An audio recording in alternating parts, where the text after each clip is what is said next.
I think they ought to pay it back, I reckon. But the interesting thing further on is advise each of your managers that they are not to discuss this situation with anyone. There will be no written communications, and you are to destroy this memorandum. So even though the powers that be are very well aware that to take people's property or to force them to pay income tax is illegal, the vast majority of people in America still think it's the law because no one's telling them. The more you kind of get into this, the more you kind of realize it's almost impossible to exaggerate the scale of the deception. As the Robots Rebellion documents, the Illuminati over the centuries and into this one have used this manipulative power and knowledge to create booms and busts to suit their ambitions. They were behind the so-called People's Revolutions in France, in Russia and elsewhere. It's been documented at how American bankers were paying Lenin and Trotsky through bank accounts in Sweden so that the revolution would happen. They engineered and then funded both sides in the two world wars. They engineered the wars in Vietnam, the Gulf and endless others, and they created the Cold War with the Soviet Union, when at the Illuminati level, America and Soviet Union were the same side. Like I say, these guys are not stupid, far from it, but they are strange. Some of the initiation ceremonies are quite bizarre and kind of take you aback when you see some of the people that have been involved in them and the places of power that they then get into. For instance, in America, there's a secret society called the Skull and Bones Society, which is based on Harvard and Yale universities, and it's a very sinister organization. And President Bush is a member of this secret society, as are many people within the places of power throughout America. And to be initiated into this secret society, you have to lie naked on your back in a coffin while a ribbon is tied in a strategic place, and you shout out details of your sexual experiences. Now, there may be some people that think that might be a lot of fun, but the question is this: is that the mentality that should be President of the United States and head of the CIA? And more important than that, when people get involved in these secret societies, part of the initiation is to pledge your total loyalty to that society. So, for instance, when President Bush is President of the United States, as he was, his first allegiance is not to the people who elected him, but to the secret society to which he's pledged his entire being. And when you look into the background, you see that that was certainly the case.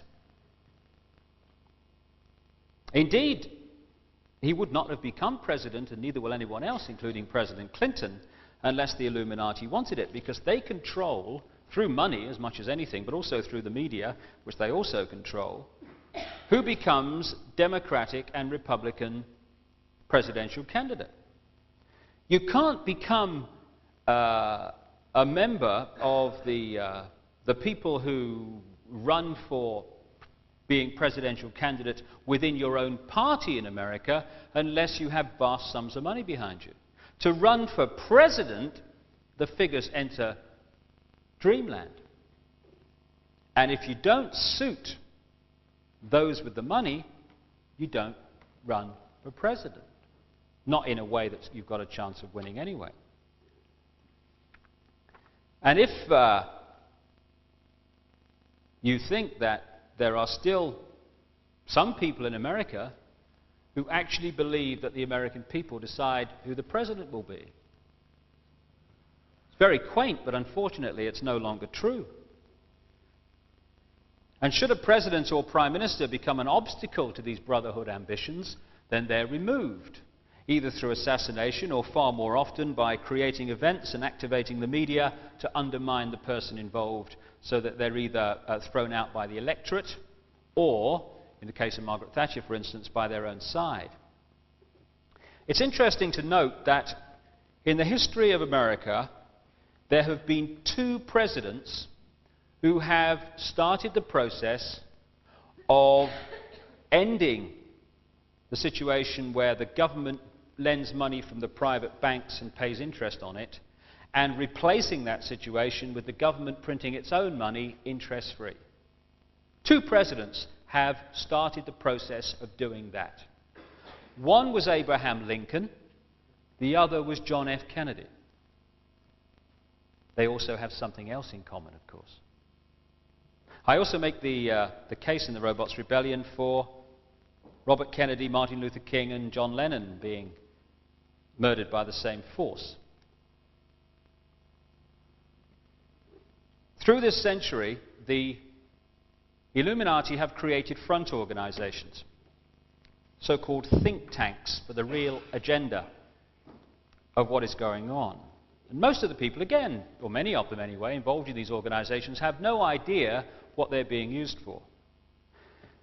A guy called Cecil Rhodes, an Englishman, back in the latter part of the last century, had this ambition to create a one-world government based on Britain and to form a secret society to help to bring about that end. And the secret society became known as the Round Table.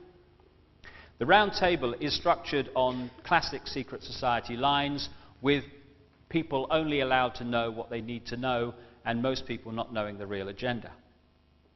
When he died in 1902, Rhodes bequeathed money to set up scholarships for overseas students to come to Oxford University and to promote his one-world government beliefs and to have them indoctrinated into these one-world government beliefs.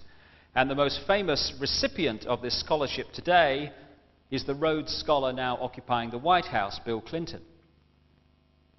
After Rhodes died, the Round Table was taken over by a guy called Alfred Milner, who was a banker and highly influential in the First World War, Lloyd George's War Cabinet, and by those who controlled the Rockefeller and Rothschild empires. In the 1920s, this network of think tanks were added to, or created, with the creation of the Institute of International Affairs in London, now known as the Royal Institute, with the Queen as its patron, also known as Chatham House. In America, another group was set up called the Council on Foreign Relations, set up with Rockefeller money. In 1972 came yet another of these front organizations working in concert with each other, called the Trilateral Commission, set up by the Rockefellers with a guy called Zbigniew Brzezinski as its head. Became public in 1973. The immediate ambition of this Trilateral Commission, incidentally, was to put a Trilateral Commission member into the White House as President of the United States as quick as possible. They managed it in 3 years when Jimmy Carter became a member. And he filled that administration with trilateralist members. His national security advisor was our old friend Zbigniew Brzezinski, who actually started up the Trilateral Commission. The Vice President, Walter Mondale, the Secretary of State, Cyrus Vance, and all the major players, or most of them anyway, in that Carter administration were Trilateral Commission members, an organization that had only been going for 3 years. Members of these front organizations, the Trilateral Commission and the Council on Foreign Relations, are in all areas of American politics, banking, business, the media, and any other area that requires manipulation. The United Nations is another front organization for this centralized one-world government. The actual building is actually built in New York, the United Nations building, on land given free by the Rockefellers, and the structure of the United Nations was written during the last war by a committee of the Council on Foreign Relations.